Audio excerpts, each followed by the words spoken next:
Festival late এডিশনের সঙ্গে আছে আমি সালাউদ্দিন সাদি। আজকে আলোচনার জন্য বিষয় নির্ধারণ করেছি সংস্কার ও নির্বাচন, এবং স্টুডিওতে আলোচনার জন্য অতিথি হিসেবে আমন্ত্রণ জানিয়েছি। প্রথমে আমি পরিচয় করিয়ে দিতে চাই সাবেক সংসদ সদস্য বিএনপির নীলোফার চৌধুরী মনি। আপা, আপনাকে এসিটিভি স্টুডিওতে স্বাগত জানাচ্ছি। আরও আলোচনার জন্য উপস্থিত আছেন সিনিয়র সাংবাদিক এম এ আজিজ ভাই, আপনাকেও স্বাগত জানাচ্ছি এসিটিভির স্টুডিওতে। সর্বশেষ আমাদের সাথে আলোচনার জন্য অতিথি হিসেবে আছেন বাংলাদেশ লেবার পার্টির chairman doctor Mustafizur Rahman Iran ভাই, আপনাকেও স্বাগত জানাচ্ছি এসিটিভির স্টুডিওতে। যেটি বলছিলাম যে আমাদের আজকের বিষয় নির্ধারণ করেছি নির্বাচন ও সংস্কার, একেবারেই গতানুগতিক বিষয়, তারপরেও ভিন্নভাবে একটু আমরা আলোচনা করার চেষ্টা করব। শুরুতেই আসতে চাই নীলোফার চৌধুরী মনি আপা আপনার কাছে। যদিও নির্বাচন এবং সংস্কার নিয়ে আমরা আলোচনাটা করব, তার আগে আপনার কাছে ছোট্ট করে জানতে চাইব, দুটি প্রশ্ন আপনাকে করব। প্রথমত, আপনি জেনে থাকবেন যে পররাষ্ট্র মন্ত্রণালয়ের পক্ষ থেকে সাবেক প্রধানমন্ত্রীকে ফিরিয়ে দেওয়ার জন্য চিঠি দেওয়া হয়েছে, ভারত সেটি গ্রহণও করেছে, এবং ভারতের সাথে আমাদের বন্দি বিনিময় চুক্তিও রয়েছে, যেটি স্বরাষ্ট্র উপদেষ্টা বলেছেন যে সেই প্রক্রিয়ার মধ্য দিয়েই তাকে ফেরত আনা হবে। কিন্তু বন্দি বিনিময় চুক্তির বিভিন্ন রকমের আইন কানুন আছে, সব কিছুর ঊর্ধ্বে গিয়ে এই শেখ হাসিনাকে ফিরিয়ে আনা সম্ভব কিনা, আপনি একজন রাজনৈতিক নেতা হিসেবে, সাবেক সংসদ সদস্য হিসেবে এটাকে কীভাবে মূল্যায়ন করেন, এটি আপনার কাছ থেকে প্রথমে। দ্বিতীয়ত, মূলত যেটি প্রশ্ন সেটি হচ্ছে যে মানুষ সংস্কার বোঝে না, তারা বোঝে ভোট। মির্জা ফখরুল ইসলাম আলমগীর বলেছে বিএনপি কি আসলে সংস্কার চায় না, এরকম একটা ন্যারেটিভও এখন ঘুরে বেড়াচ্ছে যে বিএনপি আসলে সংস্কার চায় না। দুটি প্রশ্নের উত্তরই একসাথে আপনার কাছ থেকে চাইব। ধন্যবাদ আপনাকে। যারা শুনছেন আমার শুভেচ্ছা অভিনন্দন, আমার সহ আলোচক বৃন্দকে শুভেচ্ছা। দেখেন, আপনি প্রথমে যেটা বলেছেন যে ভারতের সাথে যে বন্দি বিনিময় চুক্তি আছে, এটা 13 সালে বন্দি বিনিময় চুক্তিটা হয়েছে এবং 16তে এটা অ্যামেন্ডমেন্ট হয়েছে। তো এই যে বন্দি বিনিময় চুক্তির আগে যে ভারতের সঙ্গে আমাদের যে সম্পর্ক হওয়া উচিত বা আছে, বা ভারত যেটা বলে বা আমাদের অনেকেই বলে যে আমাদের সঙ্গে বন্ধুত্বমূলক আচরণ, আমাদের স্বাধীনতা যুদ্ধে তারা সহযোগিতা করেছে, যদি তাই করে থাকে তাহলে বাংলাদেশের পলায়নরত প্রধানমন্ত্রীকে ভারত ঠাঁই তো দেওয়ার কথা না। কিভাবে ঠাঁই দিতে পারে? যদি দেশ টু দেশ সম্পর্ক ভালো হয় তাহলে তো দেওয়ার কথা ছিল না। অন্য দেশ যেমন ব্রিটেন বিব্রত বোধ করেছে, আমেরিকা বিব্রত বোধ করেছে, এমন অনেকগুলো রাষ্ট্র, ইউরোপ বিব্রত বোধ করেছে, তাহলে হোয়াই নট ভারত কেন বিব্রত বোধ করলো না? এইখানেই তো প্রমাণ হয়ে যায় যে ভারত তাদেরকে সহজে ছাড়বে না। শুধু তাই না, বক্তব্য তো দিচ্ছেনই, এটা পরে আসছি। ভারতের এটা নিয়ে প্রত্যেকটা স্টেটের যারা স্টেটের প্রধান এবং ভারতের বিভিন্ন রাজনৈতিক দল, তারা কিন্তু একটা জাতীয় ঐক্যের ডাক দিয়েছে বাংলাদেশের পতিত সরকারকে নিয়ে। তারা এই জায়গায়, এবং যে খুদ মমতা মুসলিমদের ভোটে পাশ করে, সেও কিন্তু উলট পালট কথা বলেছে, ইভেন দ্য জাতিসংঘের কাছে বিচার দিয়েছে। তো এই জায়গাগুলো থেকে বোঝা যায় যে শেখ হাসিনা ওখান থেকে বসে বিভিন্ন বক্তব্য রাখছে। শুধু তাই না, কথোপকথন তো হচ্ছেই, সে ভার্চুয়ালি কিন্তু ব্রিটেনে বক্তব্য রেখেছে। তো এই ভারত এই সহযোগিতাগুলো না করলে তো হতো না, তাহলে চুপ করে থাকতো। ভারত তো সেটা চাচ্ছে না। শুধু তাই না, ওখানে শেখ হাসিনা থাকার পরে এবং এই ঘটনাগুলো 5ই আগস্টের পরে ভারত যেভাবে হিন্দু মুসলিম দাঙ্গা বাঁধানোর জন্য যে পায়ে পা দিয়ে ঝগড়া করার চেষ্টা করছে সেটা, এবং আমাদের কাছে আপনি জানেন যে আমরা বড় রপ্তানির দেশ হচ্ছে, আমদানির দেশ হচ্ছে ভারত, সেইখানে আমাদের তারা রপ্তানি বন্ধ করে দিয়েছে। তারা প্রত্যেকটা ব্যাপারে আমাদের সাথে কিন্তু তাদের হয়ে, একটা দলের হয়ে, একটা ব্যক্তির হয়ে, একটা দেশের সঙ্গে তারা পায়ে পা দিয়ে যুদ্ধ করছে, ঝগড়া করছে। তো এখান থেকে বোঝা যায় যে আপনার ভারত এই বন্দি বিনিময়ে এর জায়গায় ওই যে ক্লজগুলো আছে সেগুলোকে সামনে এনে দাঁড় করাবে, যে আমরা যে পাঠাবো তার নিরাপত্তা কোথায়, ইত্যাদি ইত্যাদি বিভিন্ন কথা বলবে, সেটা জানাই আছে। আর যদি পাঠানোর ইচ্ছাই থাকতো তাহলে বলতো যে হ্যাঁ তোমরা একটু দেখো, তোমরা যেন এর শারীরিক কোনো সমস্যা না হয়, মানসিক যাতে কোনো সমস্যা না, জেল কোড অনুযায়ী এবং শাস্তির কোড অনুযায়ী যা হওয়ার সেটুকু যেন হয়, আর বাইরে যেন না হয়, সেটাই তারা যাবে বলে আমাদের মনে হয় না, আমরা এটা মনে করি না। তাহলে এই যে পদক্ষেপটি নেওয়া হলো পররাষ্ট্র মন্ত্রণালয়ের, এটি কি আসলে বাস্তবসম্মত পদক্ষেপ নাকি এটি শুধুমাত্রই একটি লোক দেখানো? এটা আসলে দেশ টু দেশ যেভাবে কথা বলে তারা চিঠিটাকে অ্যাকসেপ্ট করেছে, এতেই আমরা প্রাইমারি পররাষ্ট্র নীতিতে আমরা খুশি, এই কারণে যে চিঠিটা অ্যাকসেপ্ট করেছে, গ্রহণ করেছে। সারা বিশ্বের কাছে এটা বলা যাবে যে তারা চিঠি গ্রহণ করেছে, তারপরেও তারা আমাদের কাজটা তড়িৎ করছে না বা আমাদের কাজটা করতে চাচ্ছে না, এটা বলা যাবে। সো এইখানে আমরা আশা করব ভারত আরো পরিষ্কার মানে সহনশীল হোক, রাষ্ট্র টু রাষ্ট্রের প্রতি সহনশীল হোক, বন্ধুত্বমূলক আচরণ করুক, বন্ধু হয়ে থাকুক, যেভাবে সারা বিশ্বের কূটনীতিগুলো চলে ভারতের সঙ্গে বাংলাদেশের ওই ধরনের কূটনীতি চলুক, আমাদের বর্ডার কিলিং বন্ধ হোক, আমাদের আমদানি রপ্তানিটা নর্মালি থাকুক, আমাদের সাথে তাদের যে সম্পর্ক, এখানে প্রোপাগান্ডার যেন কোনো ঠাঁই না হয়, এই যে অপরাজনীতি, আপনার ধার্মিক কথাগুলো, এগুলোর যেন ঠাঁই না পায়। চিন্ময়কে নিয়ে যা কাহিনীগুলো হলো, এখান থেকেই তো বোঝা যায় যে ভারত আমাদের জন্য কতটা সহনশীল হবে বা কতটুকু আমাদের জন্য আপনার কূটনৈতিক সাম্যতার ভিত্তিতে সম্পর্ক রাখবে। নীলুফার আপা, আপনাকে একটু প্রশ্ন করতে ইচ্ছেই করছে আমার, আসলে যদিও সময় নেই, আরেকটি প্রশ্ন আপনার জন্য আছে। সেটি প্রশ্ন করেছেন, ভারত কি আসলে 53 বছরে কখনো বাংলাদেশের বন্ধু ছিল? কখনোই ছিল না। তারা বিশেষ একটা শ্রেণীর কারো বিশেষ একটা দলের বন্ধু ছিল, তারা তাদেরকে কৃতদাসের মতো নিয়োগ করেছে। এটা একটা চাকরির মতো হয়েছে, এই 15.5 বছর যা হয়েছে এটা চাকরির মতো, এবং এটার জন্য তারা অনেক সুবিধা, বলা এবং না বলা সুবিধা নিয়েছে। আপনার ট্রানজিট সুবিধা নিয়েছে, আপনার চাকরির সুবিধা নিয়েছে, আপনার ব্যবসার গার্মেন্টস ব্যবসাগুলোর সুবিধা নিয়েছে। তারা প্রত্যেকটা জায়গায় বাংলাদেশ থেকে সমস্ত কিছু, বাংলাদেশে আপনার আমাদের দরিদ্র ভাইরা বিদেশে অর্জব করে যে 12-13 বিলিয়ন ডলার পাঠায় বছরে, সেটার 11 বিলিয়ন 12 বিলিয়নই তারা নিয়ে ভারত নিয়ে চলে গিয়েছে, যেখানে আমাদের এত ডলার সংকট ক্রাইসিস। এর দায় কি নীলুফার আপা কাদের? রাজনৈতিক দলের না, যারা রাষ্ট্র পরিচালনা করেছে গত 53 যারা 15.5 বছর রাষ্ট্র পরিচালনা করেছে, অবশ্যই তাদের এই দায়টা। তারা শুধু এদেরকেই দায় নাই, পাশাপাশি আবার বিদেশেও টাকা পাচার করেছে। তার আগেও যদি নীলুফার আপা বলতে চাই যে যারাই এই 53 বছরের রাষ্ট্র পরিচালনা করেছে, ভারতের সাথে সাম্যতাটা প্রতিষ্ঠা করতে পারেনি।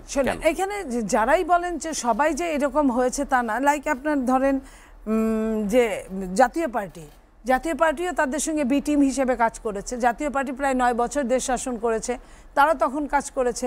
আওয়ামী লীগ 2 টার্মে 3 টার্মে প্রায় ধরেন 20 বছরের মতো দেশ শাসন করেছে, তারাও তখন এই কাজগুলো করেছে। তা এই কাজগুলোর জন্য যারা যখন করেছে, বিএনপির সাথে যখন রাষ্ট্র পরিচালনার অংশ হিসেবে বিএনপি আসছে, তখন কিন্তু ওইভাবে হয় নাই, ওইভাবে ভারতের সঙ্গে আমাদের। ধন্যবাদ নীলুফার আপা। আপনার দ্বিতীয় প্রশ্নের উত্তরটা আমরা নেব, শুরু করলে শেষ করতে পারবো না। আমরা একটু এম এ আজিজ ভাইয়ের কাছে যেতে চাই। যে প্রশ্নটা নীলুফার আপা করেছে সেটি যদি করতে চাই, আসলে নীলুফার আপা বলছিলেন যে রাজনৈতিক দলগুলোরও আসলে দায় আছে, এই যে ভারতের সাথে সাম্যতার সম্পর্ক সেটি এখনো তৈরি হয়নি, সেটি কেন আপনি ব্যাখ্যা করবেন? দ্বিতীয়ত আপনার প্রথম যে প্রশ্নটি সেটি হচ্ছে যে আসলে এই চিঠির কোনো, নীলুফার আপা যেটি বলছেন একেবারে আইওয়াশ, নাকি আসলে এটার কোনো বাস্তব প্রয়োগ আছে বা এটির? ধন্যবাদ আপনাকে। দেখেন, প্রত্যাবর্তন চুক্তি বা আমাদের সাথে আছে 1962 সালে ছিল, এটা 2013 সালে সংশোধন হয়, স্বাক্ষর হয় 2016 সালে। এরপরে আমাদের দেশ থেকে অনুপ চেটিয়া সহ অনেককে আমরা ভারতে ফেরত দিয়েছি, অর্থাৎ আওয়ামী লীগ সরকার ফেরত দিয়েছে, আবার জেএমবি সহ অনেককে আমাদের দেশে ফেরত নিয়ে আসা হয়েছে। সুতরাং এটা কার্যকর চুক্তি, অর্থাৎ এটা ইমপ্লিমেন্টেড। এখন এই চুক্তিতে যে 1962 সালে যেটা ছিল চুক্তিটা, সেই চুক্তিতে ছিল যে আপনার কারো বিরুদ্ধে যদি ওয়ারেন্ট ইস্যু হয়, তাকে চাওয়া হলে তাকে অবশ্যই ফিরিয়ে দিতে হবে। কিন্তু 16 সালে যেটা স্বাক্ষরিত চুক্তি, সেখানেও তাই আছে যে ওয়ারেন্ট জারি করলেই তারা দিবে। সেই মেসেজ ওয়ারেন্টও না, আমরা তো এমনিই দিই, আওয়ামী লীগ তো এমনিই দিয়ে দিছে। অনুপ চেটিয়া তো আমাদের জেলখানায় ছিল, সেখান থেকে বের করে দিছে। এখন যেটা হয়েছে, ওইখানে একটা ক্লজ আছে, এখনো আইনে আছে, সেটা হচ্ছে যে দেশে আছে সেই দোষী যদি তার বিচার হয়, তাহলে তাকে ফেরত দিতে নাও পারে। যেমন ভারতে তো শেখ হাসিনা বিচার হচ্ছে না, বরঞ্চ তাকে তো আরও পৃষ্ঠপোষকতা করা হচ্ছে।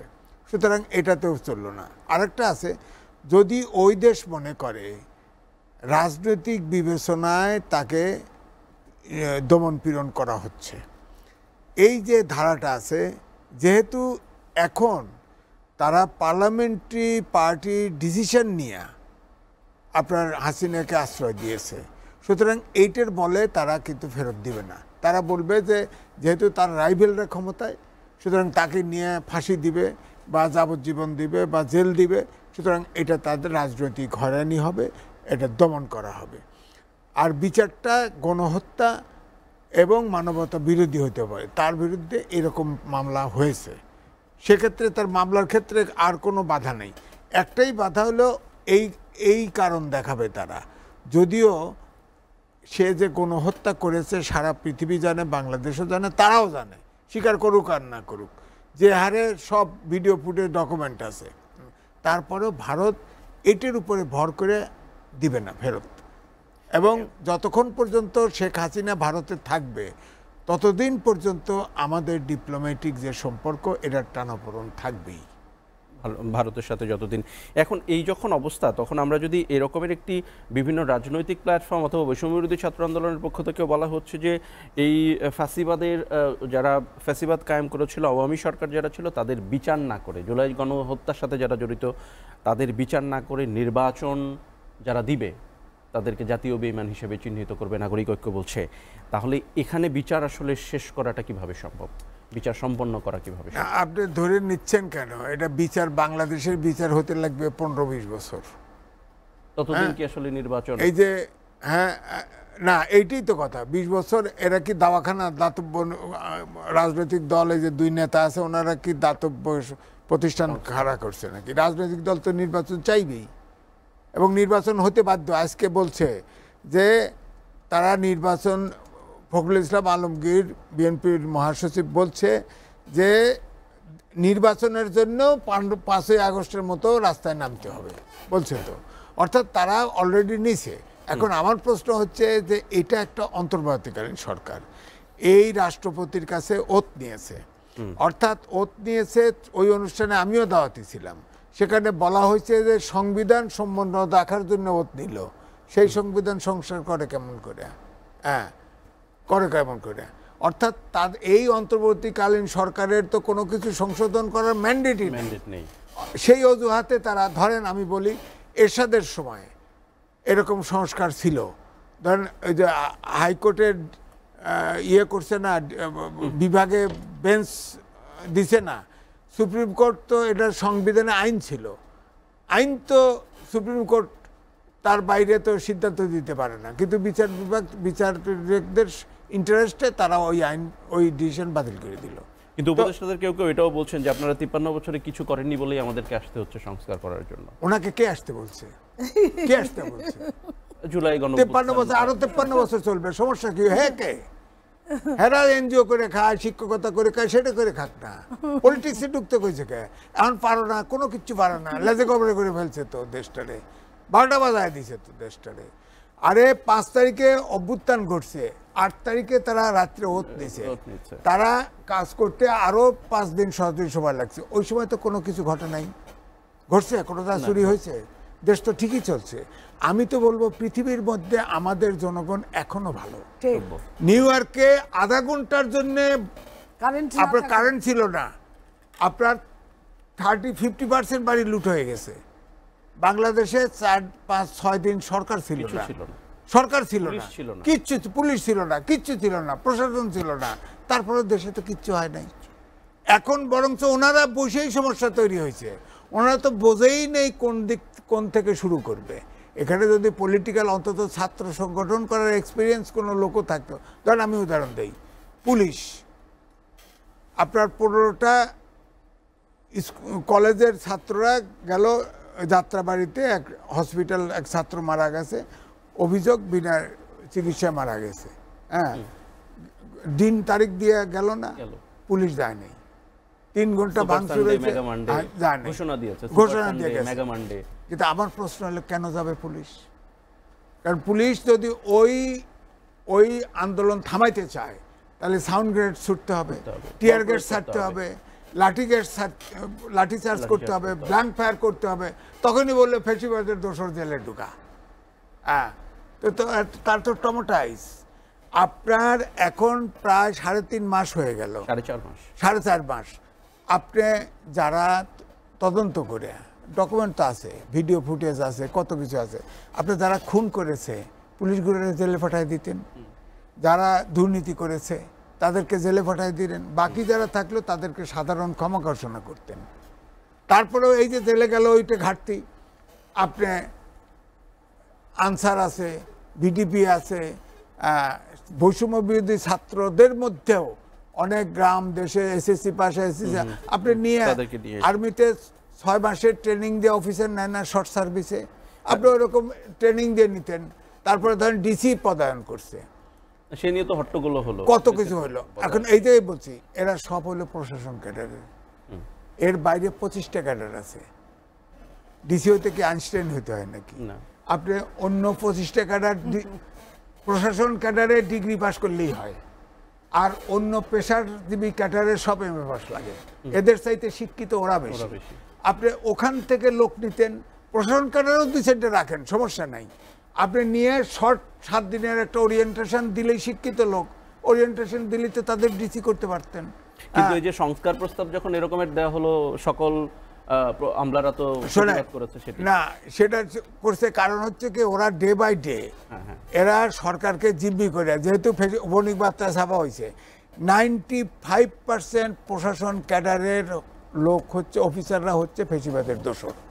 আপনি তার উপরে নির্ভর করলেন, সবগুলো ডিসি ওখান থেকে বানায় দিচ্ছেন, ইলেকশন নিরপেক্ষ কেমনে করবেন? ধন্যবাদ আজিজ ভাই। তবে আপনার কাছে একটা প্রশ্ন রেখে আমি যেতে চাই ইরান ভাইয়ের কাছে, সেটি হচ্ছে যে যদি এই হয় অবস্থা, তাহলে যেই সংস্কারের কথা বলছি সেই সংস্কারের ভবিষ্যৎ কি আপনার কাছ থেকে জানতে চাইব। যেতে চাই ডাক্তার মুস্তাফিজুর রহমান ইরান আপনার কাছে। আমরা যেটি এই যে সংস্কারের কথা বলছি, অনেকে ধারণা করছে এরকমের যে এই সংস্কার বলে, আসলে আপনি একটি রাজনৈতিক দলের চেয়ারম্যান, সংস্কারের কথা বলে নির্বাচনকে বিলম্বিত করার একটা ধারণা বা আশঙ্কা সবাই করছে, আপনি কি মনে করেন? ধন্যবাদ। আমি শুরুতেই আপনার দর্শক শ্রোতাদেরকে বাংলাদেশ লেবার পার্টির পক্ষ থেকে আন্তরিক শুভেচ্ছা অভিনন্দন জানাই। আমি স্মরণ করছি বাংলাদেশ লেবার পার্টির 5ই আগস্টে নিহত আউয়াল মিয়া এবং আমাদের ছাত্র মিশনের সদস্য নাইম হাওলাদারকে, যাদের আত্মত্যাগের মধ্য দিয়ে আমরা 5ই আগস্ট ছাত্র জনতার গণ অভ্যুত্থানে আমরা নতুন করে একটা বাংলাদেশের সীমারেখা আমরা পেয়েছি, যেখান থেকে আমরা নতুন করে একটা পথ চলা শুরু করেছি। আসলে বৈষম্যর বিরুদ্ধেই কিন্তু লড়াইটা আমাদের শুরু হয়েছে। এই লড়াইটা আমি বলবো না যে 24 থেকে শুরু হয়েছে, এই বৈষম্যের বিরুদ্ধে লড়াইটা কিন্তু আমাদের 47-এ শুরু হয়েছে, যখন ভারতীয়রা আমাদের এই হিন্দুরা মুসলমানদের উপরে বিভিন্নভাবে নিপীড়ন করত। কোনো হিন্দু জমিদারের বাড়ির সামনে থেকে মুসলমানরা যেতে পারতো না, মুসলমানরা শিক্ষা দীক্ষায় পিছিয়ে পড়েছিল, তখনই কিন্তু সেই ভারতের বিরুদ্ধে বিভিন্ন অভিযোগে বৈষম্যের বিরুদ্ধে আমরা 47-এ 2টা আলাদা ভূখণ্ড আমাদের হয়েছে। আমরা ভারত পাকিস্তান 2টা দেশ আমরা পেয়েছি, কিন্তু এই 47-এ দেশভাগের জায়গা থেকেই কিন্তু আজকের এই সমস্যাটা সৃষ্টি হয়েছিল। আপনি জানেন যে আমাদের যারা 47 সালের এই পরাজয়টাকে মেনে নিতে পারেনি, সেই ভারতীয় বৃহৎ ভারত, তারা কখনোই এই 47-এর ভাগটাকে তারা মেনে নিতে পারে নাই। সে তখন থেকে তারা এখানে বিভিন্ন ধরনের দালাল শ্রেণী সৃষ্টি করেছে, তারা বিভিন্ন দল সৃষ্টি করেছে। তেমনই একটা দল হচ্ছে আওয়ামী লীগ, যেই দলটি 48 সালে আওয়ামী মুসলিম লীগ নামে ছিল, পরবর্তীকালে মুসলিম শব্দ সরিয়ে দিয়ে আওয়ামী লীগের সৃষ্টি হয়েছে। আমি মনে করি যে আমরা দীর্ঘদিন যাবৎ ভারতীয় পণ্য বিরোধী আন্দোলন করেছি। আমরা সবসময় একটা কথা বলেছি যে বাংলাদেশে ভারতের একবারে সবচাইতে নিকৃষ্ট পণ্য হচ্ছে আওয়ামী লীগ, এই আওয়ামী লীগকে বর্জন করা দরকার। আমরা সেই বর্জনের জায়গা থেকে কিন্তু আজকে আমরা আওয়ামী লীগ, সেই আওয়ামী লীগের নেত্রী খুনি হাসিনা, আজকে তিনি তার জায়গাতে তিনি চলে গিয়েছেন। আমি মনে করি না যে তিনি ভারতে আশ্রয় নিয়েছেন, তার প্রভুই তো হচ্ছে গিয়ে ভারত। এবং আপনি দেখেছেন যে বাংলাদেশের রাজনীতিকে কিভাবে নোংরামিটা হয়েছে এই দীর্ঘ 17টি বছর। সবাই বলে 15 বছর, আমি বলি 17 বছর। কারণ হচ্ছে এই মঈনুদ্দিন ফখরুদ্দিনের যে 2 বছর 111, এটা শেখ হাসিনা নিজে আত্মস্বীকৃত যে এটা তাদের আন্দোলনের ফসল ছিল। তারা এখানে একটা ভারতের প্ল্যানে এখানে এমন এক অস্থিতিশীল অবস্থা তৈরি করেছিল, লগি বৈঠা দিয়ে মানুষকে পিটিয়ে, জ্যান্ত মানুষকে পিটিয়ে সেই অবস্থা সৃষ্টি করে এখানে একটা গণতান্ত্রিক যেই ধারাবাহিকতাকে তারা থামিয়ে দিয়েছে। আপনি জানেন যে সেই 6 সালে সম্ভবত 7 সালের জানুয়ারি মাসে 22শে জানুয়ারি একটা নির্বাচন হওয়ার কথা ছিল। সেই নির্বাচনটাকে কিভাবে ভণ্ডুল করা হয়েছিল, কিভাবে অন-11-এর শক্তি, সেই অন-11-এর পরাজিত শক্তি কিন্তু আজকে ক্ষমতায়। আমি মনে করি আজকে যেই উপদেষ্টা পরিষদে যারা রয়েছেন তারা অনেকেই অন-11-এর দোসর, অনেকে সেই আওয়ামী লীগের সুবিধাভোগী, আওয়ামী লীগের কৃতদাস, তাদেরকেও আজকে উপদেষ্টা পরিষদে আমরা দেখছি। যার কারণে এই ভারতের প্রোডাক্টকে আমরা একটু ভিন্ন রূপে কিন্তু আজকে আমরা সরকারে দেখছি। আমি মনে করেছিলাম যে আমরা 5 তারিখে অন্তর্বর্তীকালীন সরকারও কি আপনি বলছেন যে, আমি এই কথাটাই বলতে চাই যে আমরা 5 তারিখে আমাদের দীর্ঘ 17টি বছর আমরা বিএনপির নেতৃত্বে আমরা আন্দোলন সংগ্রাম করেছি। যখন এই আমাদের বৈষম্য বিরোধী ছাত্র আন্দোলনের ভাইয়েরা যখন আন্দোলন শুরু করে, তারা তো কোটা নিয়ে আন্দোলন শুরু করেছে। এই কোটাতে যখন তাদের উপরে হামলা হলো, তাদের উপরে গুলি হলো, আমাদের বিভিন্ন ছাত্রদেরকে হত্যা করা হলো, তখন কিন্তু এটাকে আমরা বৈষম্য বিরোধী আন্দোলনের রূপ নিয়েছে। এবং এটার গতি যখন অনেক বেড়ে গেছে, তখন আমরা দেখেছি যে এই বৈষম্য বিরুদ্ধে কিন্তু তারা আন্দোলন শুরু করেছে। তখন কিন্তু এখানে ছাত্র জনতার একেবারে সূত্রটা চলে আসছে। তখন আমাদের বিএনপির নেতৃত্বে আমরা আন্দোলন করেছি। দেশনায়ক তারেক রহমান আমাদেরকে ফোন করে, আমরা যারা তাদের সাথে আন্দোলনরত দল রয়েছি, আমাদেরকে ব্যানার ছাড়া আমাদের নেতাকর্মীদের নিয়ে ঝাঁপিয়ে পড়ার জন্য নির্দেশনা দেওয়া হয়েছে। বিএনপির মির্জা ফখরুল ইসলাম অনেকে এরকম একটি দাবি করার চেষ্টা করছে যে আসলে এক দফা দাবিটা ওই বৈষম্য বিরোধী ছাত্র আন্দোলনের না, রাজনৈতিক দলগুলো। আজকে এইটা বৈষম্য বিরোধী ছাত্র আন্দোলনকে স্বীকার করা উচিত, যেটা আওয়ামী লীগ ওই সময় বলেছে। আমি অবশ্যই বলবো যে এটা আমাদেরই আন্দোলন ছিল। আমাদের রাজনীতিবিদরা যখন বৈষম্য বিরোধী আন্দোলনরা বৈষম্য বিরুদ্ধে যখন কোটার বিরুদ্ধে আন্দোলন করে, তখনও কিন্তু বিএনপির নেতৃত্বে BNP, labour party, Jamaat Islami সহ আমাদের ছিল এক দফা দাবি। যখন তারা তাদের উপরে সাঈদকে হত্যা করা হয়, তখন আমাদের এক দফা। 5 তারিখে তখন আমাদের এক দফা। তার মানে আমরা কিন্তু এক দফার উপরে সবসময় ছিলাম। এবং এই আন্দোলনটা আমরা ছাত্রদেরকে সামনে রেখে আজকে একটা কথা বলতে দ্বিধা করার কোনো সুযোগ নেই। আমরা সেখানে নেতৃত্ব দিতে যাইনি, আমাদের নেতৃত্বের মোহ আমাদের ছিল না।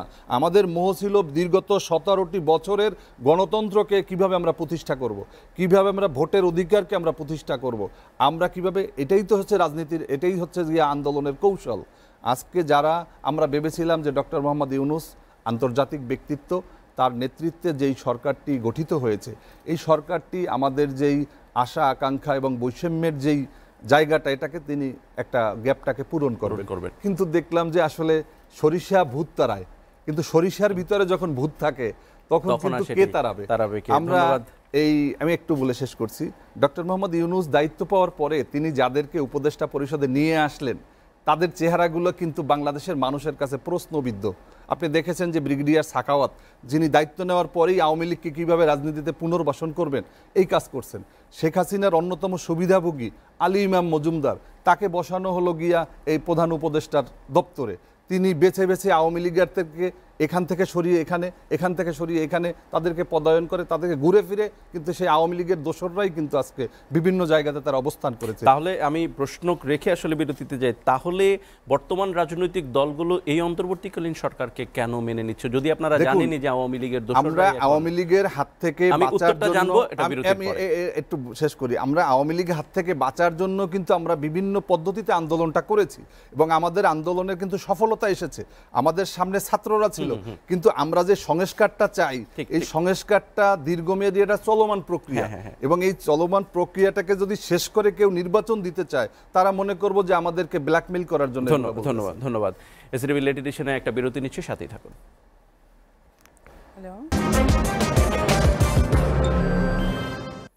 দেখছেন এসটিভি লেট এডিশন। দর্শক, আলোচনা করছি সংস্কার এবং নির্বাচন নিয়ে। আবারও আসতে চাই নীলোফার চৌধুরী মনি, প্রশ্ন আসলে করাই আছে আপনার কাছে, তার সাথে একটু যুক্ত করতে চাই। শুধু প্রশ্ন ছিল আপনার কাছে যে মানুষ সংস্কার বোঝে না, তারা বোঝে ভোট।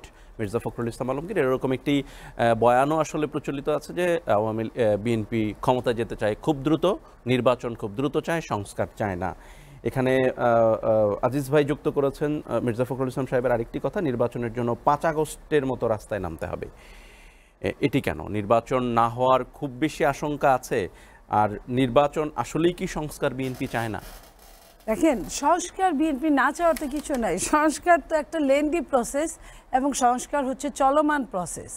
চলমান। আপনি মনে করেন আপনার এই জিনিসটা এখন এই যুগের সাথে মিলছে না, আপনি আরেকটু পরিবর্তন করলেন, পরিবর্ধন করলেন, রূপান্তর করলেন, কিন্তু সংস্কারের সঙ্গে নির্বাচনের কোনো সম্পর্ক নাই। তারা যে সংস্কারের দোহাই দিয়ে রাখছে, তারা কি ওই সংস্কারগুলোর বিশেষ বিশেষ কি অভিজ্ঞতা সম্পন্ন নাকি?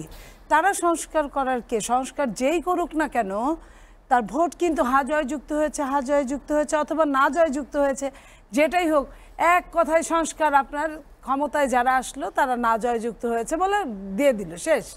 এই এতদিনের সংস্কার, এতদিনের অর্থ সম্পদ সময়, মানুষের প্রত্যেকটা মানুষের মেধা সবই তারা কিন্তু বিফলে চলে গেল যদি রাজনীতিবিদদের সাথে সম্পর্ক না থাকে, রাজনীতিবিদদের যদি আস্থা না থাকে।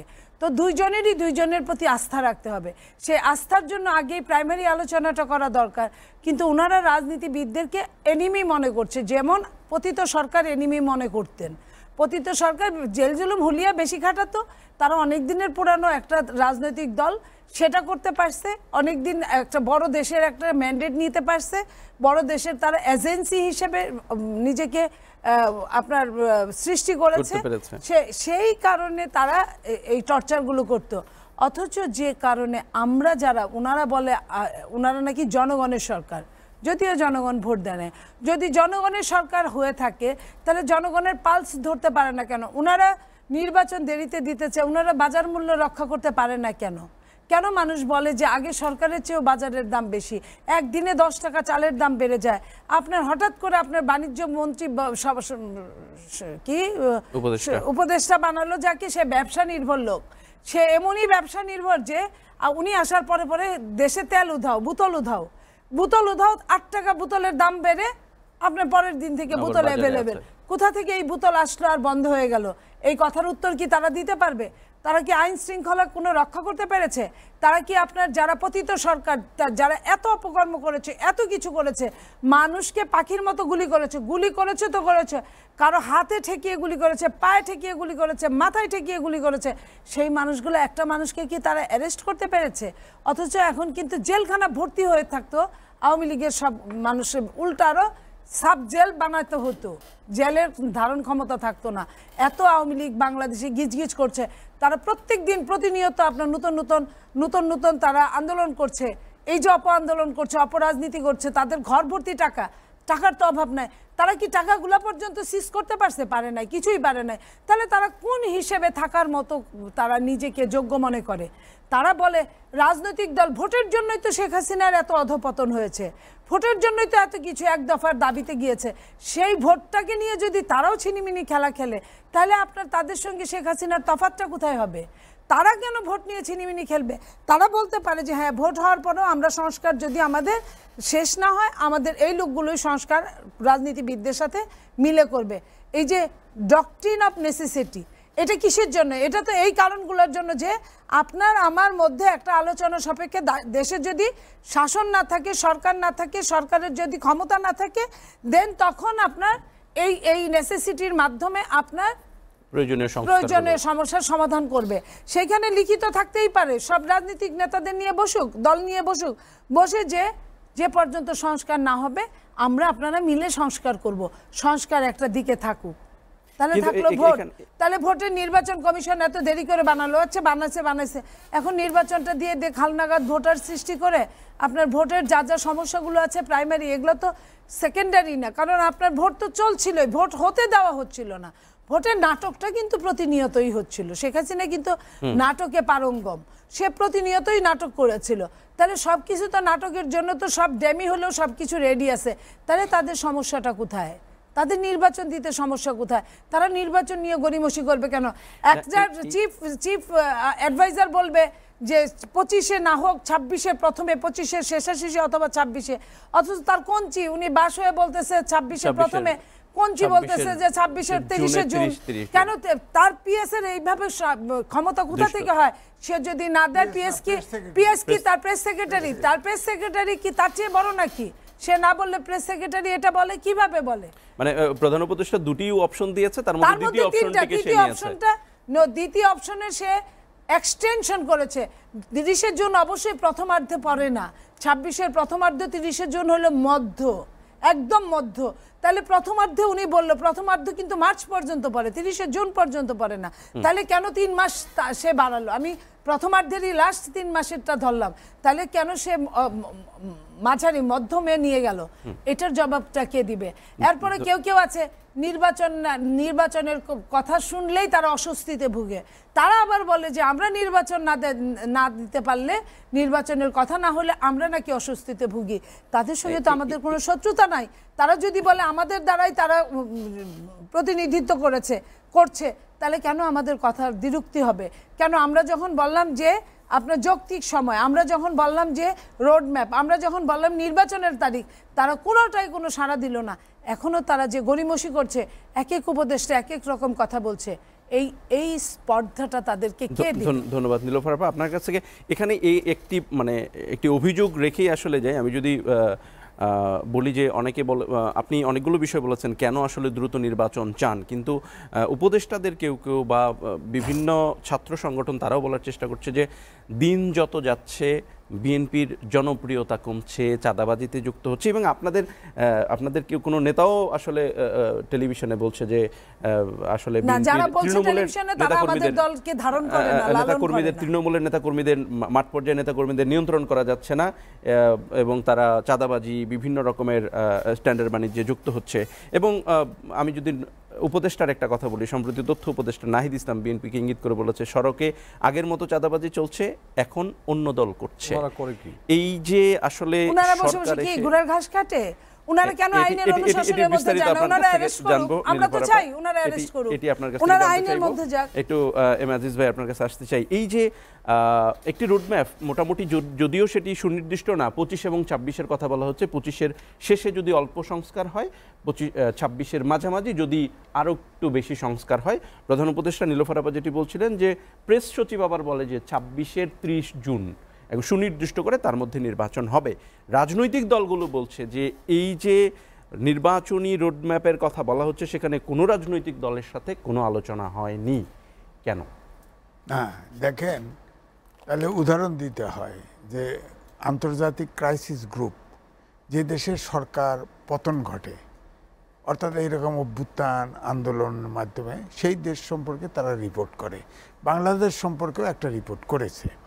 সেখানে পরিষ্কারভাবে বলেছে যে এই অন্তর্বর্তীকালীন সরকার যদি জনগণের প্রত্যাশা পূরণ করতে না পারে, যদি রাজনৈতিক দলগুলোর সাথে সম্পর্কের ঘাটতি দেখা যায়, তাহলে রাজনৈতিক শূন্যতা তৈরি হবে, এবং সেখানে এই শূন্যতা পূরণ করবে অন্য শক্তি। তার নামও বলেছে, আমি নামটা বলতে চাচ্ছি না। অর্থাৎ রাজনীতিবিদরাও সে আশঙ্কা করছেন শুরু থেকে রাজনীতিবিদদেরকে, রাজনৈতিক দলগুলোকে এই অন্তর্বর্তীকালীন সরকার অ্যাভয়েড করেছে। মাঝখানে যখন রাজনৈতিক দলের নেতারা চিৎকার করে বক্তৃতায় বলা শুরু করলো, তারা আমাদের জিজ্ঞেস করে না, কথা বলে না, ইত্যাদি ইত্যাদি, সবাই তো আন্দোলন করছে, তাই না? তখন কিন্তু 9 পার্টির সাথে একদিনে, আমার স্পষ্ট মনে আছে, 9 পার্টির সাথে একদিনে সংলাপ করছে। লাইন ধরে যে ট্রাক থেকে রিলিফের মাল নেয় না, ওই রকম রাজনৈতিক দলরা একজন গেছে একজন আইছে। আপনার ভাষায় বলে, আমার কাম আমি করব, তো খালি হুনা লবো, এরকমই একটা কাম করছে পালাক্রমে। একজন গেছে আরেকজন আইছে, 30 মিনিট 35 মিনিট পরেন তো দেখি। আপনি এই যে সংস্কারগুলি করছেন, আপনার উদাহরণ আছে, আপনি খেয়াল করে দেখেন, হোসেন মোহাম্মদ এরশাদের সময় 3 জোটের রূপরেখা করছিল, কোনো রাজনৈতিক দল এটা রক্ষা করে নাই, পার্লামেন্টও পাস হয়নি, গেল। হোসেন মোহাম্মদ এরশাদ হাইকোর্টের বেঞ্চ ডিভিশনাল হেডকোয়ার্টারে করছিল, উপজেলা করছে, সেটা বাস্তবায়ন করে গেছে সে সরকার হিসেবে। অন্যায়ভাবে সুপ্রিম কোর্ট রায় দিয়ে নিজেদের স্বার্থে, বিচারপতিদের স্বার্থে সেটাকে বাতিল করছে, সেটা পারে না, সেটা কোনো সরকার কিন্তু রিভাইভ করলো না। এটা ভালো জিনিস, বেঞ্চ হলে সুবিধা হতো, গেল। শাহাবুদ্দিনের সময় 21 থেকে 22টা সংস্কার প্রস্তাব রেখে গেছে, একটাও পাস করে নাই, একটাও রাখে নাই। 111-এর সময় 111-এর সরকার প্রায় 121-22টা সংস্কার প্রস্তাব সহ, হ্যাঁ, একটাও কিন্তু পার্লামেন্টে পাস হয়নি। অর্থাৎ এখন যে সংস্কার প্রস্তাবটা হচ্ছে, রাজনৈতিক দলগুলোকে বাইরে রেখে এনারা কারখালু অন্তর্বর্তীকালীন সরকার, তাদের তো কোনো লোকও নাই, জোনও নাই, ওরা ওই 24 জন বয়ে আছে না, একজন এই কয়েকজন একটা কমিটি, এনজিও প্রফেশনাল কমিটি, কমিটির কথা রাজনৈতিক দল মানতে রাজি। পার্লামেন্টে পাশ করতে হবে না, যা সংস্কার করেন পার্লামেন্টে পাশ করে। যদি কেউ আপত্তি তোলে, অন্তর্বর্তীকালীন সরকারের কোনো ওই ফেসিবাদী প্রেসিডেন্টের কাছে ওত নিয়েছিল সংবিধান সমুন্নত রাখার জন্যে, তাদের সংস্কার কোনো এখতিয়ারই নাই, করে আউট করে দিল। একটা প্রস্তাবও বাস্তবায়ন হলো, লাভ কি? তাহলে এখানে দরকার ছিল শুরুর থেকে ওই যে যেমন বললাম ক্রাইসিস গ্রুপের প্রতিবেদন, রাজনৈতিক দলগুলোর সাথে মিলেমিশে করা, মানে শুরু থেকে রাজনৈতিক দলগুলো যেমন একটা সমর্থন করেছে রাজনৈতিক দলগুলোই সরকারকে, কিন্তু রাজনৈতিক দলগুলোর সাথে অন্তর্বর্তীকালীন সরকারই কেন দূরত্ব আসলে রক্ষা করেছে? নির্বাচন নিয়ে অন্তত রক্ষা করার এই জায়গায় তো মানুষ মতলব খোঁজে। আপনি রাজনৈতিক দল ছাড়া আপনি যত সংস্কার করেন, যা কিছু করেন, এই যে যায় সরকারটা যতদিন ক্ষমতায় আছেন, এই সবটা অনুমোদন রাজনৈতিক দলের যে পার্লামেন্ট হবে তাকে করতে হবে, দিতে হবে। তা যদি না হন, আপনি এই সংবিধান যেটা বলবৎ আছে, এই সংবিধানের 7 অনুচ্ছেদের কতে বলা হয়েছে জনগণ দেশের মালিক, তারপরেই বলা হয়েছে এই সংবিধানের কোনো কিছু সংশোধন করলে তাকে রাষ্ট্রদ্রোহিতার সামিল হবে, অর্থাৎ তার ফাঁসি হবে। ওনার তো ফাঁসি কাস্টে ঝুলবে। তো যদি এগুলো না, ওনারা ক্ষমতায় অনুমোদন যদি না দেয়, যদি অনুমোদন না দেয়, এরা কই যাবে? এরা তো সবগুলো তো দেশদ্রোহী হবে। সুতরাং তাদের নিজেদের প্রয়োজনে রাজনৈতিক দলগুলোর সাথে ক্লোজলি কাজ করে। ধরেন এই যে সংস্কার কমিশন করছে, ধরেন রাজনৈতিক দলের প্রতিনিধি যদি রাখতো, যে আপনারা প্রতিনিধি দেন, ঠিক আছে, বাইরের বুদ্ধিজীবী রাখুক, প্রতিনিধি থাকলে তাহলে তো এই সংস্কারগুলো অন করতো, অন্তত মানুষ দেখতো, আমরা দেখতাম। এখন ওনারা এই জন্য আজকে রিজভী আহমেদ বলছে অন্ধকারে সংস্কার করতেছে, এটা কি আমরা জানি না, শুনি না, বলছে তো। আবার ইলেকশন দিবেন কি দিবেন না, কেউ সন্দেহের ঊর্ধ্বে কেউ উঠতে পারতেছে না। কারণ বাবা সাহেব যেমন ধরেন ছাত্ররা 3 জন ছাত্র উপদেষ্টা আছে, হ্যাঁ, আর বাকিরা আবার রাজনৈতিক দল করবে। তাহলে এটা কি বলা হচ্ছে কিংস পার্টি হবে না? রাজনৈতিক দলের ভিতরে একটা অংশ আছে, আবার বাইরে আবার কয় পার্টি করব। তো আমাদের, আমি এই জন্য উদাহরণ দিচ্ছি কয়েকবার, আবার দিচ্ছি, জাসদ 9 মাসের মুক্তিযুদ্ধে ওয়েল ট্রেইনড একটা বাহিনী, একটা যুব সমাজ মিলে জাসদ হয়েছে। তাদের হটকারিতার জন্য জাসদ কিন্তু এখন নাই, ভাইয়া নামে আছে 1-2টা। আর এনারা হলো স্কুল থেকে ইউনিভার্সিটি পড়া, তাও ইউনিভার্সিটি পড়া শেষ করে নেই অনেকেই।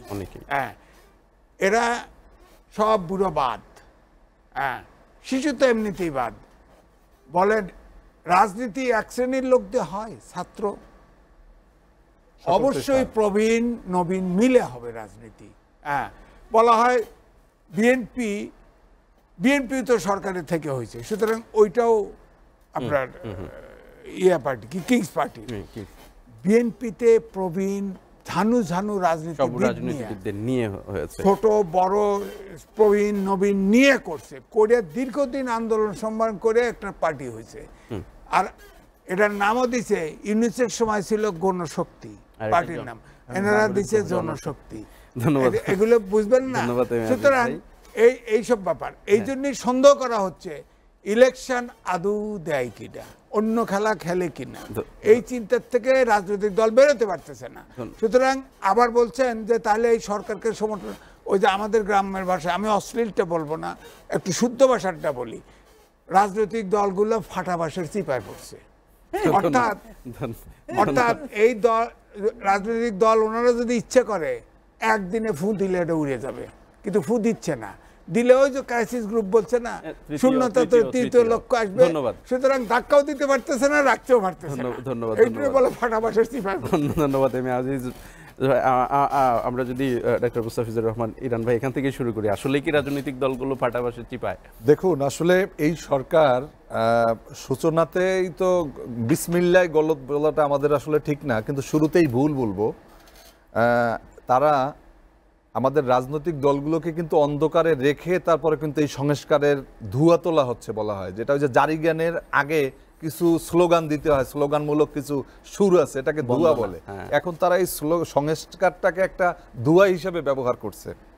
আমরা বাংলাদেশ লেবার পার্টি আমরা 3 বার বসেছি এই উপদেষ্টা সাহেবের সাথে, সব রাজনৈতিক দলই সম্ভবত হ্যাঁ বসেছে। তো আমাদের আজিজ ভাই যে কথা শব্দটা বলেছিলেন পালাক্রমে, আসলে সেখানে ওই দেখা হওয়াটাই শুধু হয়েছে, আর কথা বলাটা মন খুলে কথা বলা। এবং যখনই আমরা যখনই নির্বাচন প্রসঙ্গে যখন কথা বলতে গেছি, এই সর্বশেষ যে জাতীয় ঐক্যের যে একটা প্রোগ্রাম হলো, সেখানে আমি আমার বক্তব্যে কি বলেছি, লাইভ কাস্টিং হয়েছে, তো সেখানে বলছে যে এই বিষয়টা পরে কথা বলা হবে।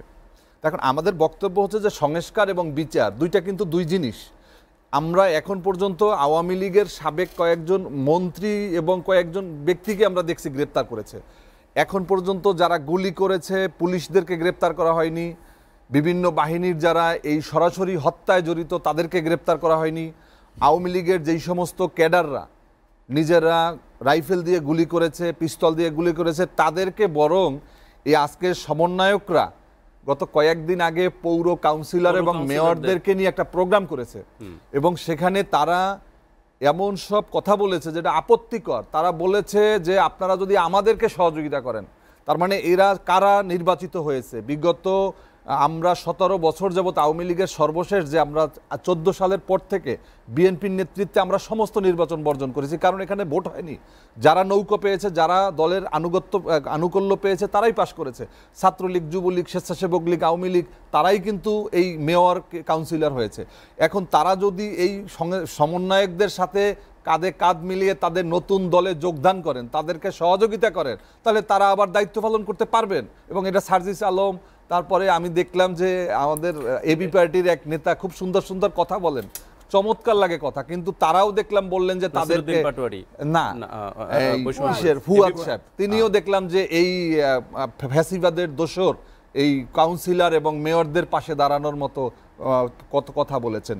এখন এটা স্ববিরোধী হয়ে গেল না? তারাই বললো যে যাদের আওয়ামী লীগের এই নির্বাচনগুলোকে বৈধতা দেওয়ার জন্য যারা নির্বাচনে অংশ নিয়েছে তারা কিন্তু স্লোগান কিন্তু বের করেছে, তাদেরকেই আবার তারা নিচ্ছে। তারা কিন্তু স্লোগান বের করেছে সরাসরিভাবে। আজকে তারা বিএনপি সহ আমাদের জাতীয়তাবাদী শক্তি, গণতন্ত্রকামী শক্তির বিরুদ্ধে তারা কথা বলছে।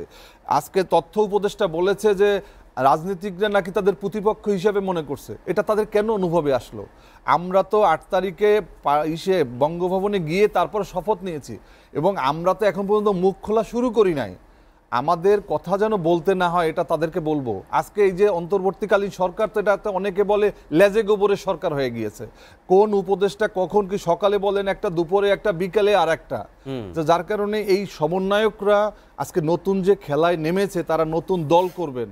আমরা বলেছি যে বাংলাদেশে প্রত্যেকটা মানুষের রাজনৈতিক দল করার অধিকার আছে, কিন্তু রাষ্ট্রের পৃষ্ঠপোষকতায় আপনি যেই ছেলে কিছুদিন আগেও টিউশনি করে তার পরিবার চলতো, সে আজকে 45 লাখ টাকার গাড়িতে করে এলাকায় যাচ্ছে। আজকে কয়দিন আগের ছাত্র, সে আজকে এলাকাতে পরিষ্কার হাতিয়াতে গিয়েছে, সেখানে শত শত কি বল তোরণ করা হয়েছে। আপনি বিএনপিকে, আওয়ামী লীগকে আপনি মনে করেন প্রোটোকল পাচ্ছে, সেখানে তাকে ডিসি সাহেব তাকে রিসিভ করতেছেন, এসপি তাদেরকে সমস্ত কিছু করতেছেন। তার মানে রাষ্ট্রীয় পৃষ্ঠপোষকতা আমরা দেখেছি অন-11-এর সময় সেম কাজগুলো হচ্ছে। আজকে যেই কাজগুলো হচ্ছে ধারাবাহিকভাবে কিন্তু অন-11-এর ফটোকপি আমার কাছে মনে হচ্ছে। এজন্য আমরা বলতে চাই যে এই ফেরদৌস কুরাইশিরাও কিন্তু প্রধানমন্ত্রী হওয়ার স্বপ্ন দেখেছিল, কোট সেলাই করেছিল, কিন্তু সুযোগ পায় নাই। যার কারণে নতুন করে যারা এই স্বপ্ন দেখছেন তাদেরকে বলবো যে আসেন গণতন্ত্রের পক্ষে, আপনারা আসেন, দল করবেন। মৌলানা ভাসানীকে আপনারা অনুসরণ করেন। আপনাদের কেন 45 লাখ টাকায় আওয়ামী লীগের বিরুদ্ধে, বিএনপির বিরুদ্ধে স্লোগান তুলে আপনাদের কেন বহর নিয়ে তারপর এলাকাতে হুন্ডা গুন্ডা মাস্তানের চিড়িয়া? এবং আজকে আমরা দেখেছি যে আওয়ামী লীগের যে স্থানীয় নেতা কর্মীরা আজকে কিন্তু সব কিন্তু তাদের পিছনে ভিড় করছেন। ধন্যবাদ ডাক্তার মুস্তাফিজুর রহমান ইরান। আমাদের আরেকটা বিরতি নিতে হচ্ছে, এসিডি রিলেটেড এডিশনে নিচ্ছে আরেকটা বিরতি, সাথে থাকুন।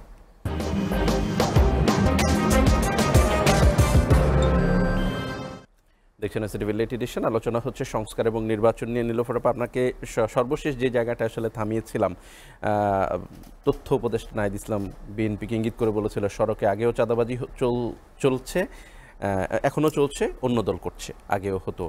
এবং যেটি ইরান ভাই বলছিলেন যে আসলে তথ্য উপদেষ্টাই বলেছেন যে রাজনীতিবিদরা তাদের প্রতিপক্ষ, আসলে এই সম্পর্কটা কেন তৈরি হয়েছে? আর কারণ আমি বলি আপনাকে, তারা তো রাজনীতি করে নাই, সো রাজনীতি না করে উড়ে এসে জুড়ে বসেছে, জুড়ে বসে তাদের তো প্রতিপক্ষ তাদের মনে হতে পারে, আমরা মনে করি না। আমরা তাদেরকে ছোট ভাই মনে করি। তারা কোটা বিরোধী আন্দোলন করেছে চাকরির জন্য, এই চাকরিটা যে মন্ত্রিত্বের চাকরি সেটা তো জানা ছিল না তাদের। তারা চাইতে গেছে কি কোটা, পায়ে গেছে মন্ত্রিত্ব, তো সে তার লোড নেওয়ার মতো পাওয়ারটা তো থাকতে হবে। সে যতই আপনার যতই আপনি চেষ্টা করেন না কেন, হয় না। বয়স, অভিজ্ঞতা, শিক্ষা সব কিছু মিলে একটা সংমিশ্রণ থাকে, যেটাই তারা পারছে না।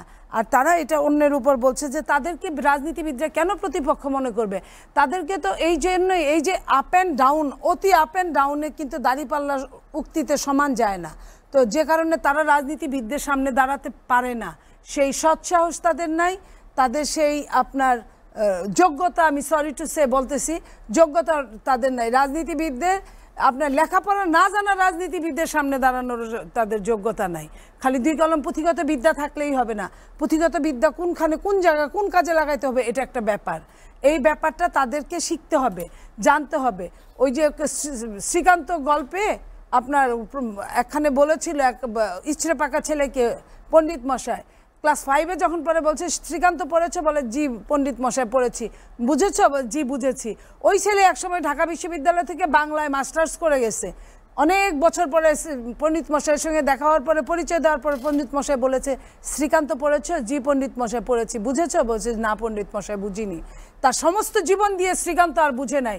ঠিক তেমনই আজকের উপদেশটা তাদের বুঝতে গেলে শেষ বয়স আজ থেকে আরো 20 বছর পরে এই তথ্য উপদেশটাকেই বলতে হবে আমি সেই দিন যা বলেছিলাম বেহুদা বলেছিলাম, হুদাই বলেছিলাম, এটা আসলে সেটার সঙ্গে যোগ্য ছিল না। আমার আসলে এই কথাটা বলা দরকার ছিল, যে কথাটা সেই দিন আজকে আমি বললে হলে হয়তো বলতে পারতাম। তো এইখানেই সমস্যা। মেধা যদি আপনার মেধা যদি ছোটে গাধার পিছে, তাহলে বাংলাদেশের অবস্থা এরকম। ধন্যবাদ নীলুফার চৌধুরী। মনিয়াপা, যেটি বলছিলেন মনিয়াপা, যে মেধা যদি ছুটে গাধার পিছে, তাহলে আসলে এটির ভবিষ্যৎ নিশ্চয়ই আশঙ্কাজনক। আপনি কি মনে করেন এই রাজনৈতিক দলগুলোকে এই যে অন্তর্বর্তীকালীন সরকারের দূরত্বে ফেলে দেয়া, সেটি আসলে বাংলাদেশের সাধারণ মানুষের জন্য, নির্বাচনের জন্য, রাজনীতির জন্য কতটা অশনি সংকেত? এরা দেশের জন্য ভয়ঙ্কর দুর্যোগ। কারণ অন্তর্বর্তীকালীন সরকার, এখানে যদি আপনি না পারেন ক্ষমতায় বসছেন কেন? দেশ আপনাকে চালাইতে হবে, কোনো কিছুই চলছে না।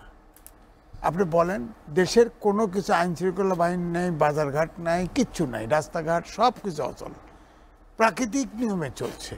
কাজটা হতেছে অর্থমন্ত্রী, উপদেষ্টা আর বাংলাদেশ ব্যাংকের গভর্নর। এটাই মোটামুটি দৃশ্যমান বোঝা যায় যে রিজার্ভে হাত না দিয়েও লোনগুলো শোধ করতেছে। এই ক্রেডিট তো দিতে হবে। অর্থ তো সব লুটপাট করে গেছে, আর তো সব অবস্থা খারাপ।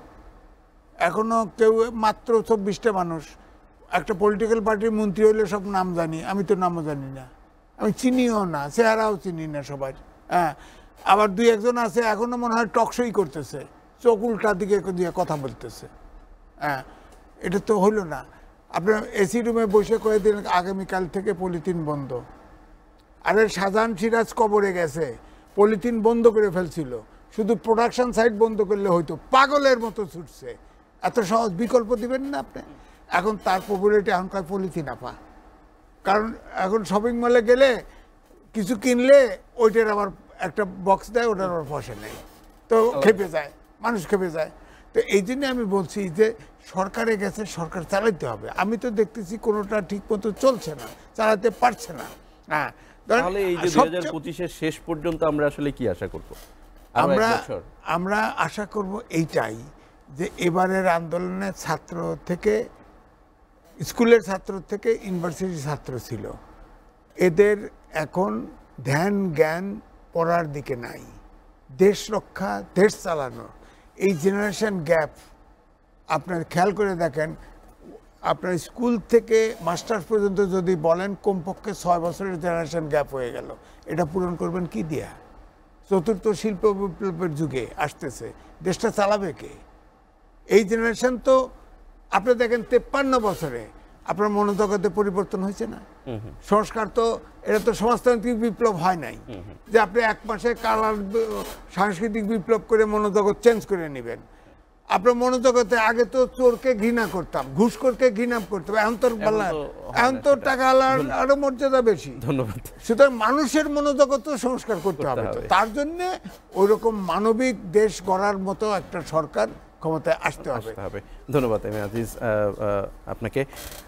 আপনার কাছে সর্বশেষ প্রশ্ন যেটি আসলে করতে চাই, এই যে আমরা বলছি যে সরকার আসলে পারছে না, নীলুফার আফা বলছেন যে প্রত্যেকটা সেক্টরে আসলে এই অন্তর্বর্তীকালীন সরকার ফেল করছে, তাহলে আপনার কাছ থেকে জানতে চাইব খুব 2 মিনিটে সংস্কারের আসলে ভবিষ্যৎ কি, আর এই যদি নাই পারছে তাহলে রাজনৈতিক দলগুলো কেন পদক্ষেপ নিচ্ছে না? ধন্যবাদ। আসলে দেখেন, সরকার যদি আন্তরিক হয়, তারা যদি নির্বাচন দেওয়ার মতো মানসিকতা রাখে, তাহলে 6 মাসই যথেষ্ট। এবং একটা আমাদের এই সর্বশেষ কোর্ট থেকে আমরা একটা রায় পেয়েছি, আমাদের তত্ত্বাবধায়ক সরকার ব্যবস্থা আমরা ফিরে পেয়েছি। তো এখন কি অবস্থা হবে আমাদের? এখন তো সাংবিধানিকভাবে যদি ওনারা নির্বাচন দিতে চায়, তাহলে এই ওনাদেরকে এখন তত্ত্বাবধায়ক সরকার হতে হবে। তত্ত্বাবধায়ক সরকার হতে গেলে তো তাদের তো 3 মাস বা 6 মাসের একটা ব্যারিগেট আছে, তাই না? 6 মাস না, শুধুই 3 মাস। তাহলে এখন কি করবে ওনারা? আমি সর্বশেষ যতটুকু জানি যে নির্বাচন কমিশন থেকে আগামী 2রা মার্চ তারা ভোটার তালিকা প্রকাশ করবেন, খসড়া ভোটার তালিকা প্রকাশ করবেন। এটা নির্বাচনের জন্য কিন্তু বিরাট একটা কিন্তু জায়গা। এখন সরকার যদি চায় 3 মাসই নির্বাচন সম্ভব, কিন্তু প্রধান উপদেষ্টার যেই বক্তব্য, তিনি বলেছেন প্রথমার্ধে 2026। তার প্রেস সচিব, তিনি একজন রাষ্ট্রের কর্মচারী, তিনি বলেছেন যে তাকে একবারে নির্ধারিত করে দিয়েছেন 30শে জুন। এই যে গ্যাপ, আসলে তাদের মনের ভিতরে যে কিছু পাকানো কিছু বিষয় আছে, এটা কিন্তু জনগণ বুঝতে পারছে, রাজনৈতিক নেতাকর্মীরা বুঝতে পারছে, এবং রাজনৈতিক দলগুলোর সাথে কিন্তু কোনো আলোচনা হচ্ছে না। আমার এখানে 3টা সংস্কার কমিশনের চিঠি আছে। আমরা নির্বাচন কমিশনার, সংবিধান এবং দুর্নীতি দমন কমিশন, তাদেরকে আমরা যে চিঠি দিয়েছি, আপনি আগামী 31 তারিখের ভিতরে নির্বাচন কমিশন তার সংস্কারের চূড়ান্ত ঘোষণা দিবেন যে কি কি তিনি প্রস্তাব করবেন। এখন পর্যন্ত আমাদের সাথে বসা হয়নি তাদের। নির্বাচন কমিশনের যিনি দায়িত্বে আছেন আলী ইমাম মজুমদার, আমাদের কি মজুমদার সাহেব, তিনি কিন্তু আমাদেরকে ডাকেন নাই। আমরা যে প্রস্তাব দিয়েছি এই বিষয়টা নিয়ে তো আমাদের সাথেও তো কাউন্সিল আলোচনা উচিত ছিল, কিন্তু তা কিন্তু হয় নাই। কিন্তু এর ভিতরে আমরা শুনলাম যে আওয়ামী লীগকে নির্বাচনে আনার মতো তিনি একটা বক্তব্য দিয়েছেন। তার মানে মূলত আবার আওয়ামী লীগকে, সেই গণহত্যাকারী দলকে নির্বাচনে আনার যেই প্রক্রিয়া, তা কিন্তু করতেছেন। তাহলে তাদের মিশন কিন্তু আমরা কিন্তু স্পষ্ট এখন পর্যন্ত হতে পারি না যে তারা আসলে কি করবেন। আমি তাদেরকে বলবো এবং এই সরকারকে বলবো, তার মানে কি 5 আগস্টের মতো আবার আন্দোলনেরই প্রস্তুতি নিতে হবে? দেখুন, আমরা তো এখনো আন্দোলনে আছি। আমাদের কিন্তু এখনো এই যে শ্রমজীবী মেহনতি মানুষের, তাদের কিন্তু এখনো চোখে সর্ষে ফুল। এখনো এই যে বললো যে একই দোকান সরিষার তেল নেই, 2 লিটার 1 লিটারের বোতল নেই। যেদিনে 8 টাকা বাড়ানো হলো, প্রত্যেকটা দোকান থেকে শত শত হাজার বোতল বের হয়ে গেল। তার মানে এই সিন্ডিকেটের দায় কিন্তু এই সরকারও এড়াতে পারে না, যেমন এড়াতে পারে না খুনি হাসিনা। ধন্যবাদ সবাইকে। শেষ করতে হচ্ছে এসটিভি লেট এডিশন শেষ করছি। এসটিভি লেট এডিশন পুনঃপ্রচারিত হয় প্রতিদিন সকাল 8টায়, দেখবার আমন্ত্রণ রইল। ধন্যবাদ সবাইকে।